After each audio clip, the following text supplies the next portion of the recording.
I want to start this video apologizing for the audio. I am currently traveling and it's been very hard for me to find somewhere that it's a bit quiet, that there's no music playing in the background or a bunch of noise. So this is the best I can do today. Today I'm showing you 4 more ideas on how to create wreaths on your card. I am mainly using the same die for all 4 cards. I'm just going to give you some more hints and tips on how to make them look different and how to make them special. This is the die set I'm using. It's from Simon Says Stamp. It's an older one, and each set die cuts like 3 bigger leaves, a tiny one, and a branch, and it has 2 orientations. I die cut it several times out of all kinds of cardstock and paper that I had, all the colors: white, pearlized white, vellum, gold, and all the colors of the rainbow in different shades. And I did it off screen so I could save ourselves some time, and I'm just going to show you how I'm going to assemble it. For this one, it's a 5x7 card. I'm using a pearlized white card base, and then I'm using this craft panel that I'm going to mount on it, and I'm going to cutting a circle window. That's going to be my reference for my wreath. I do like to use circular elements so my wreaths don't end up shaped weird. Because if I just eyeball it sometimes when I'm done, I'm going to notice that the wreaths actually look a weird shape.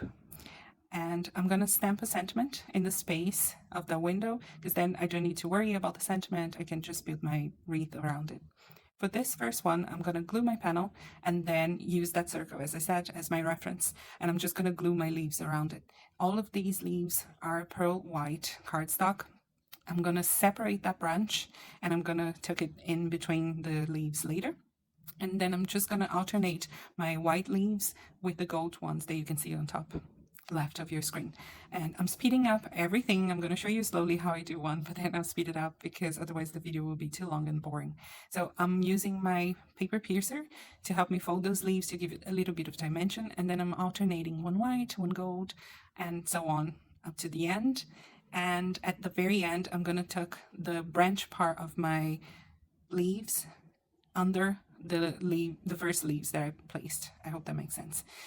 Once I glue these all down, holding them for a second, giving them a little bit of time for the glue to adhere, and then I'm moving on to the next one. I like to space them out how I want them to be first, and then once I'm happy with the positioning, then I start gluing them down.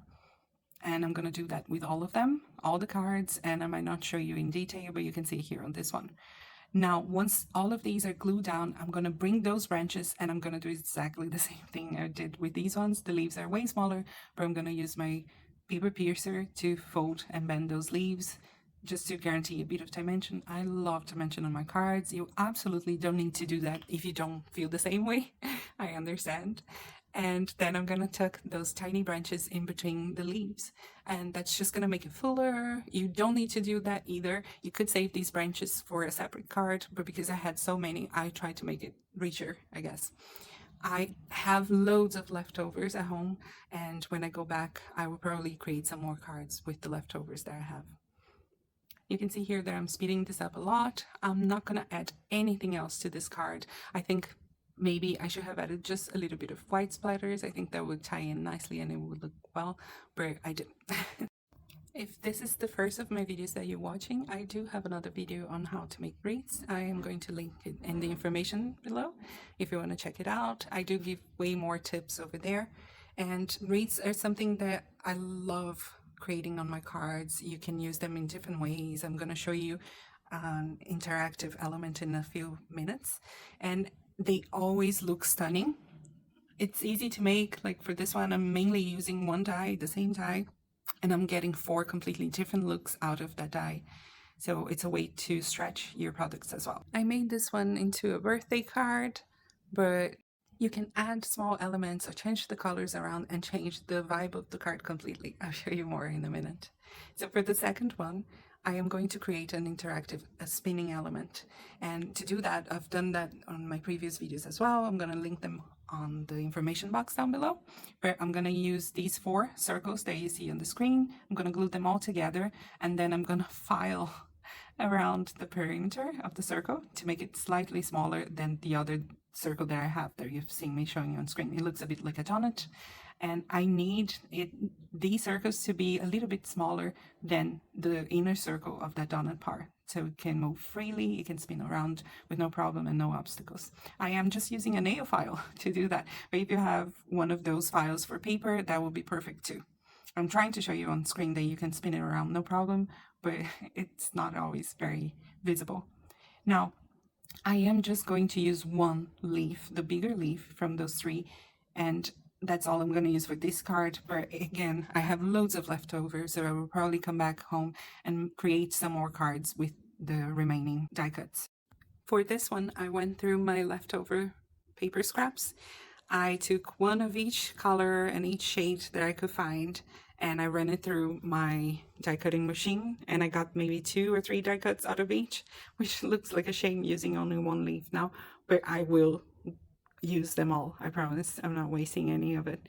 And here you can see that I'm trying to organize them by color and by shade, and I'm just going to use that one leaf. What you could use any element here. I will add a list in a minute of elements that you could use instead of leaves if you have them, but all you need to do is try to put them kind of diagonally in the circle, in the donut part, the solid part of your die cut, and don't let anything, any of these die cuts go past that inner circle. So I am gluing them down. It's just a dot of glue, just like I've done before. I like to give them some air to breathe and let them move and give them a bit of dimension, as I said. So I usually don't use too much glue in these cards at all. It's only one tiny dot at the base, and I move on to the next die cut. You can see that I'm placing them kind of diagonally. That allows me to cover more area and leave less white space, less of the donut part visible. I am adding this one there, I forgot to show earlier, and that will finish my wreath. This is a bit different, as I said. The first one we used the whole die cut, all of the elements. This one we're using only one leaf. You can see that it is wider than my card, but that's okay. I would just put it into a custom-made envelope.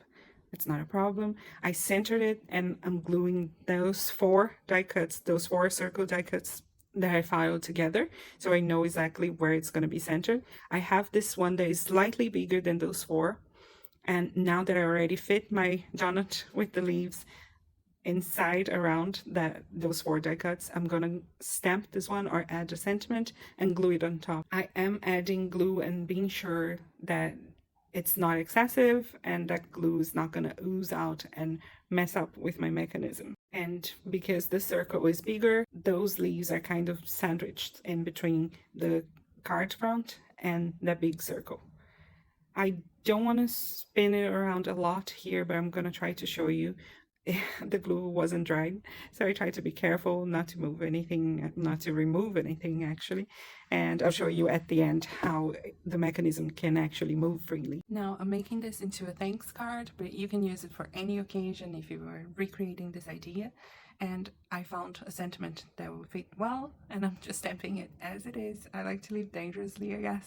I'm also adding a sub-sentiment right below it, and I'm stamping the 2 of them together in black. You could use any color you wanted. It's because it's rainbow colors. Any color that you choose for your sentiment will match. I'm not showing you here, but I did stamp this 3 times off screen. It's just to save some time, but you might need to stamp it more than once as well. I am adding some embellishments, and I'm adding them only to the circle to make sure that nothing will stop those leaves from moving freely, and that's it. That's my card done. I wanted to add some ink blending to these leaves, but I didn't. But I am adding ink blending to our next card. The third one, I used shades of green and teal, and I did add some ink blending to all of those leaves to the center. Again, I'm editing this heavily to save some time. I am separating, once again, the smaller branches from the bigger ones, and for this one, I am using only the bigger leaves. The little branches I'm going to save, use them for another card. Nothing goes to waste. And this one, I am stylizing my wreath a little bit different, so I am starting from the upper left corner and bringing the leaves down just kind of halfway from the right, and then from the bottom a little bit longer, but I'm not making a full circle. I didn't have enough leaves. I didn't want to die cut any more than I had already done. I am just alternating the ones that have the green cardstock base and the ones that have the teal cardstock base, and that makes them kind of cohesive, because of the repetition, and then I'm cutting down the smaller leaves and filling in the spaces, filling in the blanks, and making it look a little bit fuller. I am adding a sentiment. It could be any sentiment you want. I am going to show you here one idea. If you use this a different color and just added some berries, you can make it into a Christmas card. I'm not doing that. I'm doing something else. I'm adding flowers because I can't wait for spring, folks. Don't know if you feel the same. I really wanted to make some more cheerful cards. I am in the spring spirit already, I guess. And I'm gonna add some jewel to the center of each flower and spread a few more embellishments on my card because I felt like the plain background was bothering me a little. And as I said, I like to live dangerously, so I am stamping the sentiment after everything is already in place and risking ruining it, but it worked this time. So that's a win. I did use a square card base for this one. It is 5.5 by 5.5. I regret not doing something else on the background to add some more interest. But otherwise, I love how it turned out. It's very sweet, very delicate, but also very colorful, very spring-like to me. You let me know what you think. And like I said before, it can be used for any kind of occasion. Now, up to card number 4. This is a heavyweight vellum card base that I made myself. If you use Simon Says stamped vellum, it's perfect for it. And I'm just swiping yellow ink on the inside. And I'm doing that only half of my card base, to only half of my card base. And that's not going to dry because vellum is not very porous. So I'm going to use my heat gun. That didn't fully dry either, so I had to use my towel, my microfiber towel, to remove the excess, but then it was good. I chose a brighter color than I needed because I know that from the front it doesn't look as bright. It looks a bit more dulled down, I guess, and I'm really trying to dry it and trying to get rid of the excess. Where I got my fingers covered, my fingers all yellow, it was kind of messy. But it's okay. If you have yellow vellum, of course, you don't need to do that. Just use the vellum you have. But I just wanted to remind you that you can also color your vellum the color you need. Now I chose a 3D embossing folder, also from Simon Says Stamp. I'm going to run this through my die cutting machine to get it embossed. This is the same embossing folder where I took the dies for the flowers from my previous card, just in case you're interested. So I'm going to run it back and forth. And then I'm going to swipe some gold ink on top of those flowers, just add a little bit more detail. Again, you can't really see the gold at all. Maybe I should have embossed it, like with gold embossing powder, but I didn't do that. I just wanted something subtle. I am using 4 circles once again for this one. One of them is white pearlized cardstock again. I am cutting the adhesive, the double-sided adhesive myself, tracing it and cutting because I wanted a smaller circle. I had already put my dies away and I was just being lazy. But you can do this, it's very quick and easy. It means you don't have to pull your die cutting machine again and find your dies again. It's just quick this way. I am adding liquid glue to the back of this circle as well. And in the end, I kind of gave up on the double-sided adhesive just because it was getting warped anyways because of the liquid adhesive. If your liquid adhesive is water-based, that will happen. I haven't found a way around it. So I am adding another circle to the back of that one. And then I'm going to add another one with glue, the glue facing up, facing the camera, on top of the last circle, and I'm going to pick it up with the back of my vellum, the back of my card base vellum, and then I'm going to add the 4th one behind this one. That way we have an area, a circle area, that we can write our sentiment and all of our adhesive will be hidden behind them. It will be sandwiched between 2 circles. I am going to stamp the same happy birthday in Portuguese sentiment as before. I've been using this sentiment a lot. I do need more birthday cards in Portuguese. I actually need more cards in Portuguese, all the kinds, because of where I am now. And then I'm going to glue these vellum leaves. These are iridescent vellum from Lawn, and I'm just going to glue them down, but this time I'm going to try to glue the leaves kind of closer together. So I am adding a dot of glue behind the base of each leaf instead of just the bottom of the branch, and I am manipulating them and gluing them closer together and following the circle. Then I'm going to do half going to the left and upright and the other half going to the right and upright, and then I'm going to try to overlap them at the top. I'm adding a bowl die cut to the bottom just to wrap them together. This could be kind of like a laurel leaf wreath, and You can give this as a gift for someone, as a congratulations symbol for any achievement that they have had recently. And I think it would be a great gift, and it would be a very thoughtful symbol of achievement. This card has a lot of details. I didn't add any embellishments, anything extra. I thought I had way more than enough.